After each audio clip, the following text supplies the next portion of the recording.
स्थिर वैद्युतिकी। आज हम डिस्कस कर रहे हैं स्थिर वैद्युतिकी के बारे में। स्थिर वैद्युतिकी और इसको इंग्लिश में बोलते हैं इलेक्ट्रोस्टैटिक्स। इलेक्ट्रोस्टैटिक्स, इसके नाम से पता चल रहा है स्थिर। क्या चीज स्थिर है?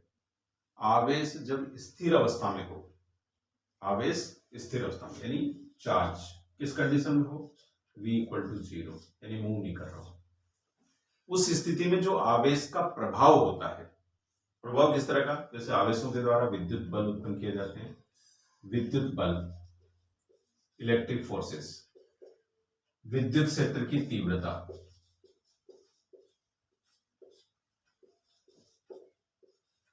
और विद्युत विभव,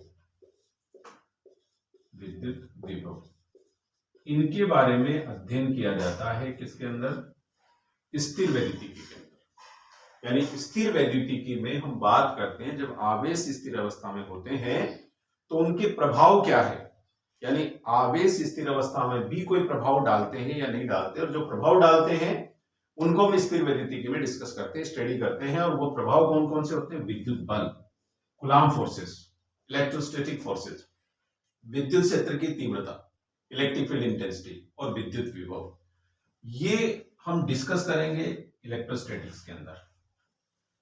सबसे पहले हम बात करते हैं, जो पॉइंट आ रहा है हमारे पास, आवेश। क्यू क्या है आवेश? यहां पर आवेश, charge, electric charge, electric charge, आवेश। आवेश क्या होता है? किसी भी वस्तु पर उत्पन्न वह विशेष गुण जिसके कारण वह वस्तु हल्की फुल्की वस्तुओं को अपनी ओर आकर्षित करने लगती है, उस विशेष गुण को आवेश कहते हैं। इसको हम इस प्रकार से समझते हैं, जैसे कांच की छड़ है, कांच की छड़, इस कांच की छड़ को जब रेशम के कपड़े से रगड़ा जाता है, रेशम के कपड़े से रगड़ा जाता है, तो इन दोनों को आपस में रब करने पर कांच की छड़ जो है वह कागज के छोटे छोटे टुकड़ों को या हल्की फुल्की वस्तुओं को अपनी ओर आकर्षित करने लगती है। यानी कांच की छड़ को रेशम के कपड़े से रगड़ने पर उसमें एक विशेष प्रकार का गुण उत्पन्न हो जाता है, और उसे क्या कहा जाता है, आवेश। इसी प्रकार जब एबोनाइट की छड़ है, एबोनाइट की छड़, जब एबोनाइट की छड़ को फर से रगड़ा जाता है यानी ऊन से रगड़ा जाता है, तो एबोनाइट की छड़ में भी एक विशेष प्रकार का गुण उत्पन्न हो जाता है, और जिसके कारण एबोनाइट की छड़ भी हल्की फुल्की वस्तुओं को अपनी ओर आकर्षित करने लगती है, डस्ट पार्टिकल्स को, कागज के छोटे छोटे टुकड़ों को अपनी ओर आकर्षित करने लगती है।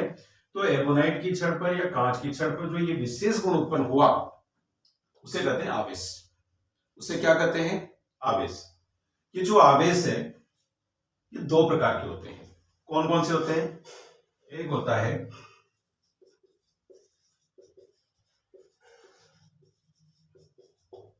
फर्स्ट धनावेश यानी पॉजिटिव चार्ज, पॉजिटिव चार्ज, और दूसरा होता है ऋणावेश, ऋणावेश, और ये क्या है, नेगेटिव चार्ज। अब यहां पर इन दोनों के बारे में हल्का सा अलग तरह से डिस्कस करते हैं। जब कांच की छड़ को रेशम के कपड़े से रगड़ा जाता है, इसी प्रकार की कांच की छड़ को दूसरी कांच की छड़ को रेशम के कपड़े से रगड़ करके आपस में एक दूसरे के नजदीक लाते हैं, तो ये दोनों एक दूसरे को प्रतिकर्षित करती है यानी दूर हटती है। ऐसे जब एक एबोनाइट की छड़ को फर से रगड़कर दूसरी एबोनाइट की छड़ को जो कि फर से रगड़ी उसके नजदीक लाते हैं, तो ये दोनों भी एक दूसरे को क्या करती है, प्रतिकर्षित करती है। लेकिन जब कांच की छड़ जो कि रेशम के कपड़े से रगड़ी हुई है और एबोनाइट की छड़ जो फर से रगड़ी हुई है, दोनों को एक दूसरे के नजदीक लाते हैं, तो ये दोनों एक दूसरे को आपस में आकर्षित करती है। इसका मतलब ये हुआ कि कांच की छड़ पर और एबोनाइट की छड़ पर जिस प्रकार का आवेश है वह अलग अलग तरह का है। कांच की छड़ उसी प्रकार की रेशम के कपड़े से रगड़ी हुई कांच की छड़ को प्रतिकर्षित करती है। एबोनाइट की छड़ फर से रगड़ी हुई दूसरी एबोनाइट की छड़ को प्रतिकर्षित करती है, लेकिन कांच की वही छड़ जो रेशम के कपड़े से रगड़ी हुई थी और एबोनाइट की छड़ जो कि फर से रगड़ी हुई थी, जब इन दोनों को एक दूसरे के नजदीक लाया जाता है तो ये दोनों आपस में एक दूसरे को आकर्षित करती है। इसका मतलब ये हुआ कांच की छड़ पर और एबोनाइट की छड़ पर अलग अलग प्रकार के आवेश होते हैं। इसका मतलब आवेश दो प्रकार के होते हैं। और ये दो प्रकार के आवेश कौन कौन से? एक को माना गया धनावेश और दूसरे को माना गया ऋणावेश। प्रचलन के अनुसार कांच की छड़ पर जिस प्रकार का आवेश होता है उसे धनावेश मान लिया गया, और हम अब तक जिस प्रकार का आवेश कांच की छड़ पर था उस प्रकार का आवेश किसी भी वस्तु पर होता है तो उसे हम धनावेशित वस्तु मानते हैं। और एबोनाइट की छड़ पर जिस प्रकार का आवेश है उस प्रकार का आवेश किसी अन्य वस्तु पर हो तो उसे हम ऋणावेशित मानते हैं। जो वस्तु आवेशित हो जाती है उसे, जिसमें आवेश उत्पन्न हो जाता है उसे आवेशित वस्तु या विद्युतमय कहा जाता है। क्या कहते हैं? आवेशित या विद्युतमय, इलेक्ट्रिफाइड। घर्षण के कारण जब आपस में रगड़ने पर जो आवेश उत्पन्न हुआ, इस प्रकार की जो स्थिति उत्पन्न जिसके कारण चार्जेस उत्पन्न हुए और जिसके कारण विद्युत प्रभाव उत्पन्न हुआ तो उसे घर्षण विद्युत कहा जाता है। तो यहां पर हम डिस्कस कर रहे थे स्थिर वैद्युतिकी में स्थिर आवेश के प्रभाव कौन कौन से? विद्युत बल, विद्युत क्षेत्र की तीव्रता और विद्युत विभव। जहां पर सबसे पहले क्या पॉइंट आया? आवेश। क्या होता है आवेश? किसी वस्तु विशेष पर उत्पन्न वह गुण जिसके कारण वह हल्की फुल्की वस्तुओं को अपनी ओर आकर्षित करने लगती है, क्या कहलाता है? आवेश। कांच की छड़ को रेशम के कपड़े से रगड़ने पर उसमें आवेश उत्पन्न हो जाता है जिसके कारण वह डस्ट पार्टिकल्स और कागज के छोटे छोटे टुकड़ों को अपनी ओर आकर्षित करने लगती है। इसी प्रकार एबोनाइट की छड़ को फर से रगड़ने पर उसमें भी क्या हो जाता है? आवेश उत्पन्न हो जाता है। कांच की छड़ पर जो आवेश होता है और एबोनाइट की छड़ पर जो आवेश होता है वो दोनों एक दूसरे से अलग अलग प्रकार के होते हैं। और इसके बारे में टेस्ट किया गया कि जब कांच की छड़ को रेशम के कपड़े से रगड़कर अन्य दूसरी कांच की छड़ को उसके नजदीक लाया जाता है तो ये दोनों आपस में एक दूसरे को प्रतिकर्षित करती है। इसी प्रकार फर से रगड़ी हुई दो अलग अलग एबोनाइट की छड़ों को एक दूसरे से नजदीक लाने पर वह भी एक दूसरे को क्या करती है? प्रतिकर्षित करती है। लेकिन कांच की छड़ जो कि रेशम के कपड़े से और एबोनाइट की छड़ जो कि फर से रगड़ी हुई थी, एक दूसरे के नजदीक लाने पर ये दोनों आपस में एक दूसरे को आकर्षित करती है। इसका मतलब कांच की छड़ पर अलग तरह का आवेश होता है और एबोनाइट की छड़ पर दूसरी तरह का आवेश होता है। मतलब आवेश दो प्रकार के होते हैं, एक धनावेश और दूसरा ऋणावेश। पॉजिटिव चार्ज और नेगेटिव चार्ज। प्रचलन के अनुसार कांच की छड़ पर जिस प्रकार का आवेश पाया गया उसे क्या कहते हैं? धनावेश। और एबोनाइट की छड़ पर जो आवेश होता है उसे क्या कहते हैं? ऋणावेश।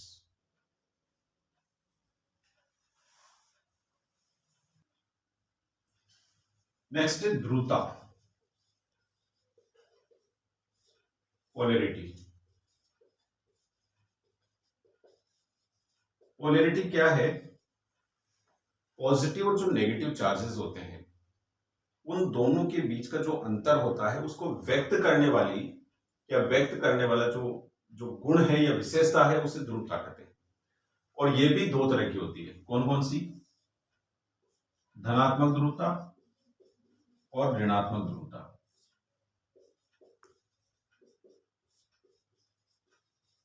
यानी पॉजिटिव पोलैरिटी, पॉजिटिव पोलैरिटी और दूसरी नेगेटिव पोलैरिटी। पॉजिटिव पोलैरिटी और नेगेटिव पोलैरिटी मींस पोलैरिटी यानी ध्रुवता क्या है? पॉजिटिव चार्ज और नेगेटिव चार्ज दोनों के मध्य के अंतर को व्यक्त करने वाली जो विशेषता या गुण जो होता है उसे क्या कहते हैं? ध्रुवता यानी पोलैरिटी। पोलराइज हो गया, ये पॉजिटिवली पोलराइज हो गया, नेगेटिवली पोलराइज हो गया, यानी यहां पर कलेक्ट होना और यहां पर कलेक्ट होना, यानी अलग अलग हो जाना, सेपरेशन। तो ये पॉजिटिव और दूसरा नेगेटिव सेपरेशन हो गया। नेक्स्ट है आवेश का मात्रक एवं विमाप।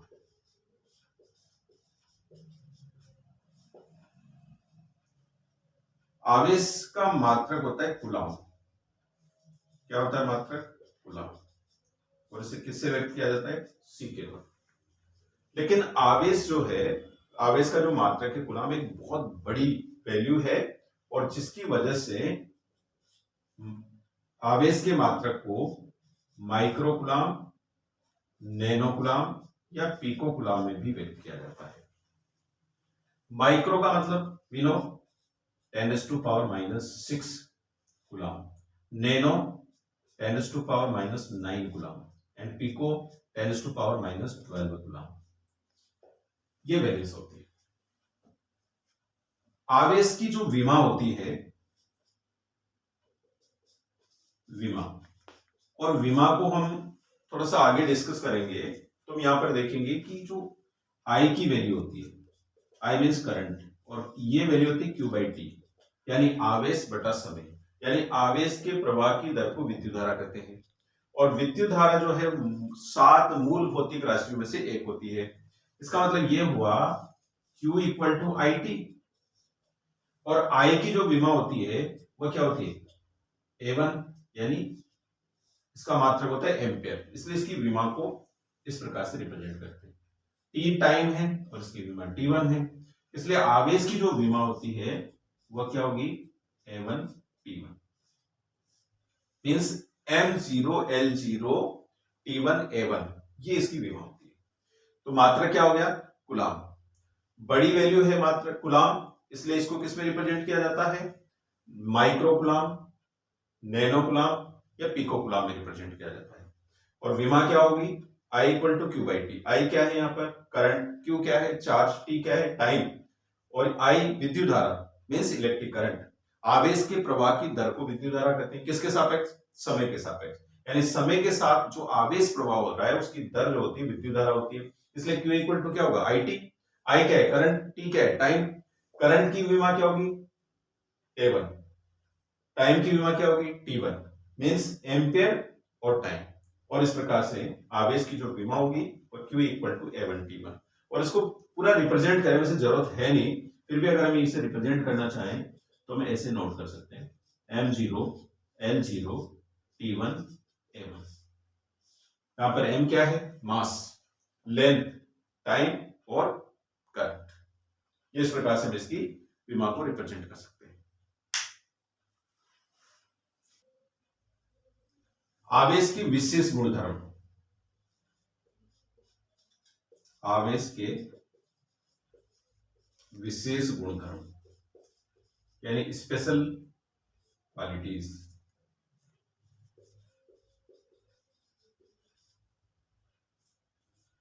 स्पेशल कंडीशंस, सबसे पहले आवेश जो होता है वो योज्यता के नियम का पालन करता है, लॉ ऑफ एडिटिविटी का।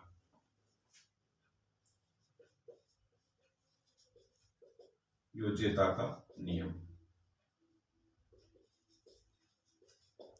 सेकंड, आवेश एक क्वांटीकृत फिजिकल क्वांटिटी होती है, इसलिए ये आवेश के क्वांटम सिद्धांत का पालन करता है।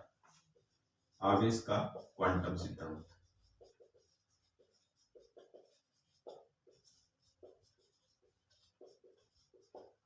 और तीसरा है, आवेश एक संरक्षित भौतिक राशि होती है, इसलिए आवेश संरक्षण का नियम, यानी ये आवेश संरक्षण के नियम का भी पालन करता है।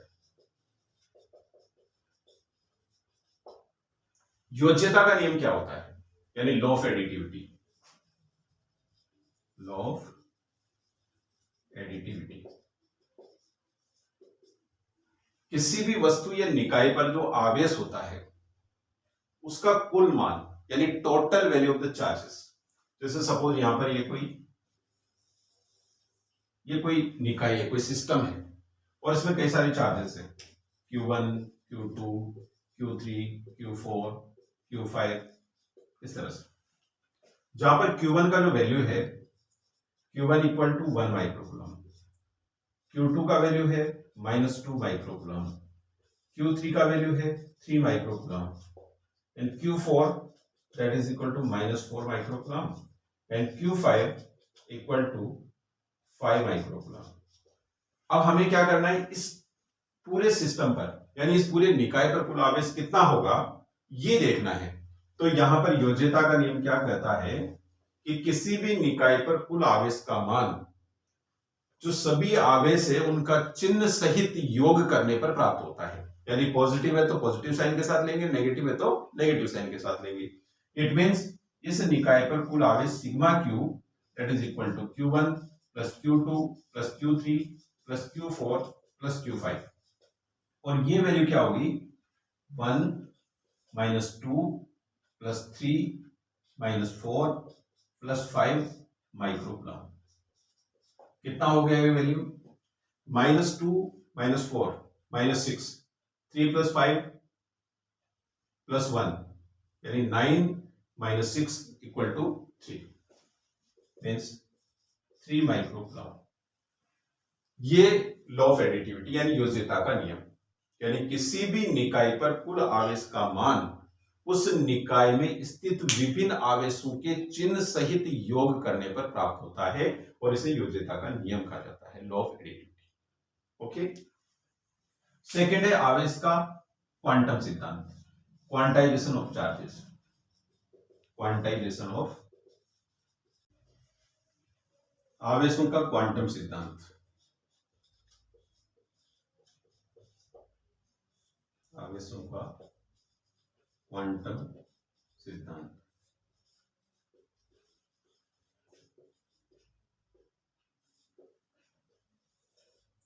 इस सिद्धांत के अनुसार किसी भी निकाय पर, किसी भी सिस्टम पर जो आवेश का मान होता है वह सदैव E के पूर्ण गुणज के रूप में पाया जाता है। यहां पर E क्या है?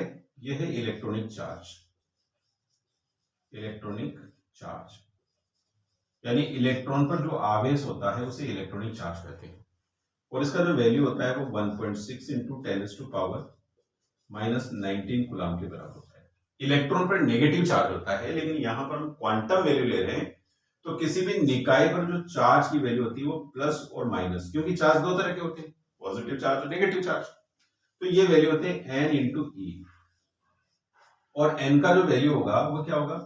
n = 1 2 3। तो किसी भी निकाय पर कुल आवेश का मान कभी भी E की वैल्यू से हाफ या 1/4 नहीं हो सकता, बल्कि उसके मल्टीपल में 1 2 3 4 इस प्रकार से मल्टीपल वैल्यू होगी। ऐसे नहीं हो सकता कि Q का जो वैल्यू हो वो प्लस माइनस 1.4 E, ऐसे नहीं हो सकता। इसका मतलब क्या हुआ? यहां पर जो वैल्यू होगी वह 3E हो सकती है, 4E हो सकती है, और इसे कहा जाता है आवेशों का क्वांटम सिद्धांत। इसलिए आवेश एक क्वांटीकृत भौतिक राशि होती है, जैसे कि ऊर्जा एक क्वांटीकृत भौतिक राशि होती है, क्वांटाइज्ड होती है, और ऊर्जा का जो क्वांटम है वह होता है फोटोन, यानी ऊर्जा की न्यूनतम वैल्यू एक फोटोन की ऊर्जा के बराबर होती है। यहां पर आवेश का न्यूनतम मान किसी भी निकाय पर कितना हो सकता है? E के बराबर, प्लस E या फिर माइनस E। अब उससे ज्यादा कहीं पर भी होगा तो वह किस तरह का होगा? n Q = +-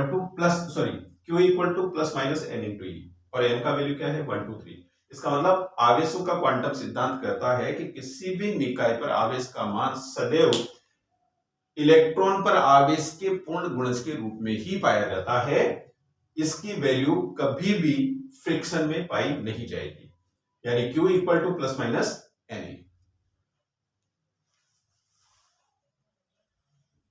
इसमें कई बार इस तरह के क्वेश्चन पूछ लिए जाते हैं, जैसे Q = 3.2 × 10⁻⁻20, इस तरह की वैल्यू आ गई। अब आपसे ये पूछा जाता है कि ये जो चार्ज है वो पॉसिबल है या नहीं है किसी भी निकाय पर, तो आपको क्या करना है? इसको डिवाइड करना है किससे?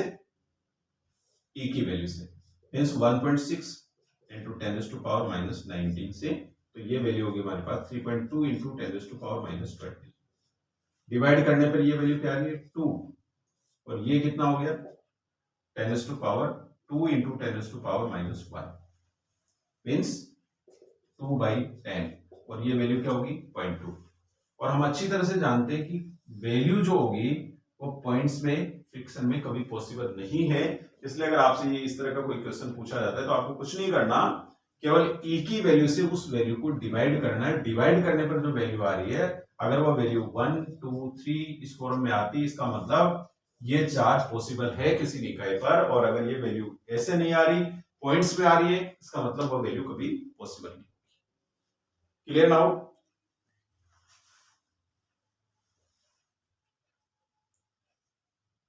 थर्ड हम डिस्कस कर रहे थे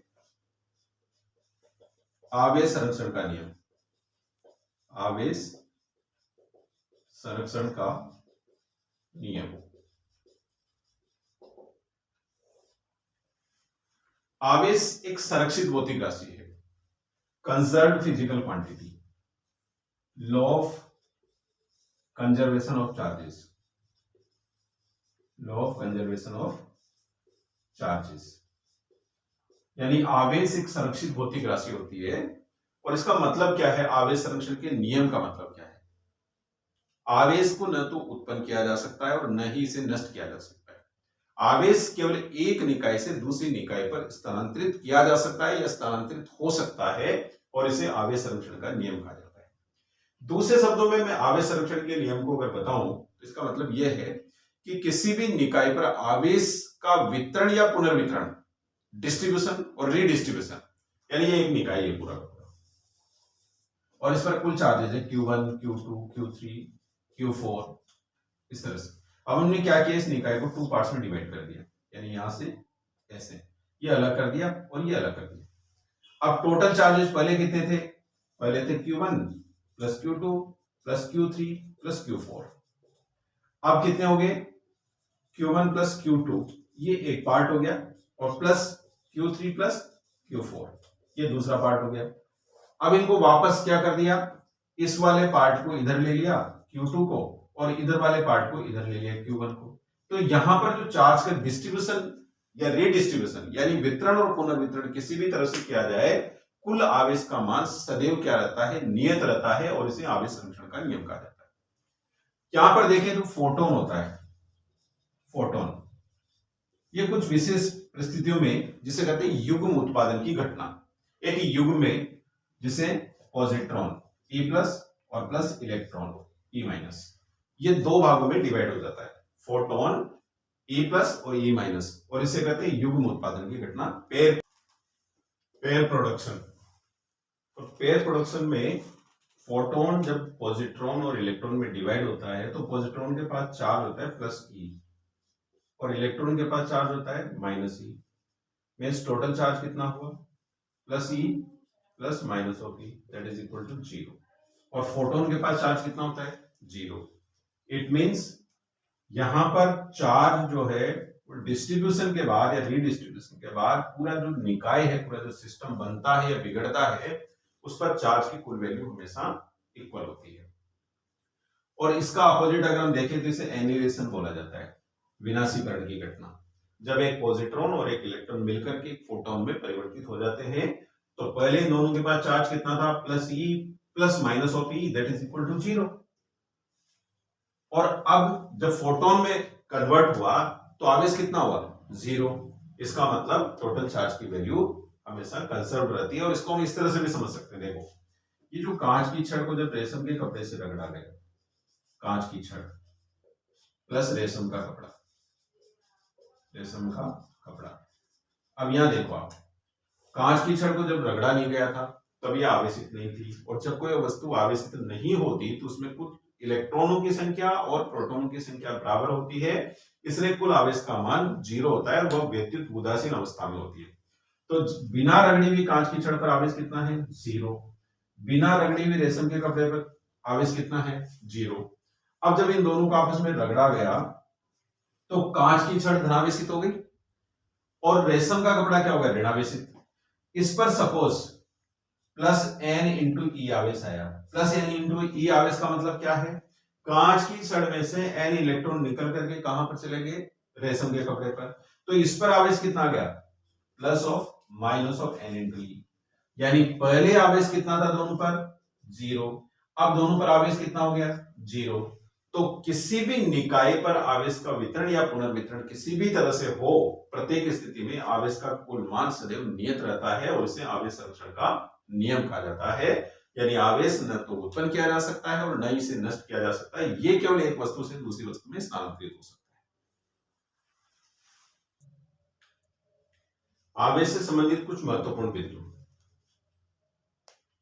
महत्वपूर्ण बिंदु किससे संबंधित? आवेश से संबंधित।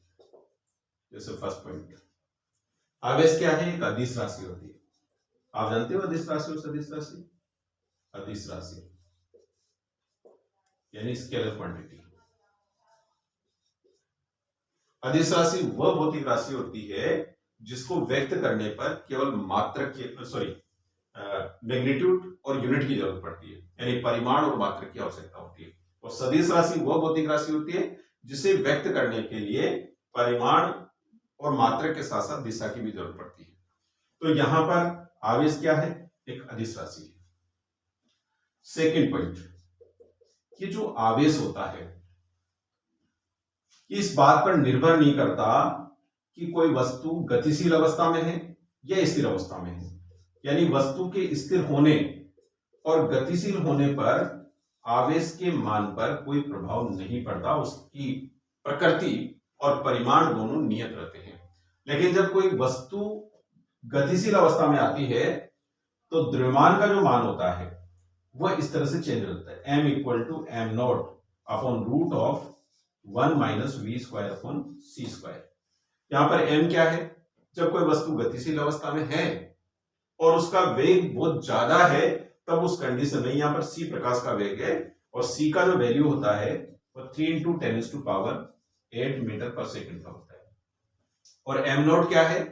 स्थिर अवस्था में किसी निकाय का द्रव्यमान और गतिशील अवस्था में किसी निकाय का द्रव्यमान। अब यहां देखें, जैसे जैसे v की वैल्यू बढ़ती, ये वाली वैल्यू, तो 1 में से ये वैल्यू कम होती जाती है। जब ये वैल्यू बढ़ती है तो 1 में से कम होने का मतलब यहां पर m नॉट से m की वैल्यू बढ़ना शुरू हो जाती है। समझ रहे हो? यानी टोटल वैल्यू जो है, नीचे वाली वैल्यू कम हुई तो m की वैल्यू बढ़ जाती है। यानी ज्यादा तेज गति करने पर वस्तु का द्रव्यमान बढ़ जाता है, लेकिन आवेश पर इस प्रकार का कोई प्रभाव नहीं पड़ता।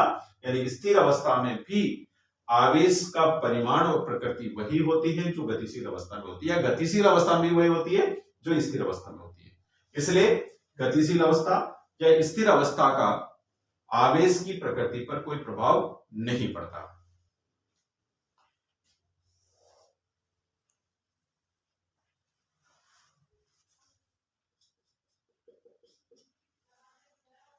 बिना द्रव्यमान के किसी वस्तु पर कोई आवेश उत्पन्न नहीं हो सकता या उस पर उसको आवेश नहीं दिया जा सकता।